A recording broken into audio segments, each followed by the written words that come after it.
যথাযোগ্য মর্যাদা ও নানা কর্মসূচির মধ্য দিয়ে গাইবান্ধায় পালিত হয়েছে জুলাই গণঅভ্যুত্থান দিবস ২০২৬।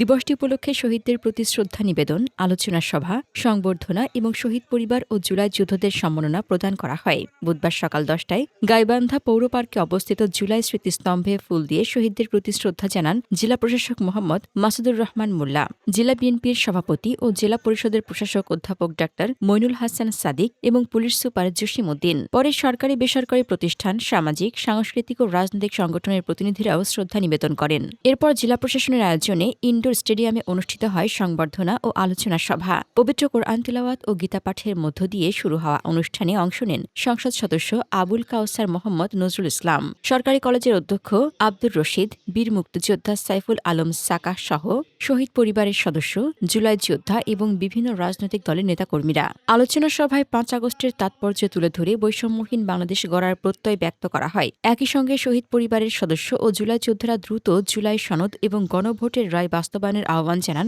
সরকারের প্রতি। অনুষ্ঠান শেষে জেলার ৬টি শহীদ পরিবার এবং ২৪৬ জন জুলাই যোদ্ধার হাতে সম্মাননা স্মারক তুলে দেওয়া হয়। তাদের মাঝে বিতরণ করা হয় গাছের চারা। দিবসটি উপলক্ষে জেলার বিভিন্ন শিক্ষা প্রতিষ্ঠানে অনুষ্ঠিত হয় চিত্রাঙ্কন প্রতিযোগিতা সহ নানান কর্মসূচি। গাইবান্ধা থেকে লালচান বিশ্বাস সুমনের পাঠানো প্রতিবেদন।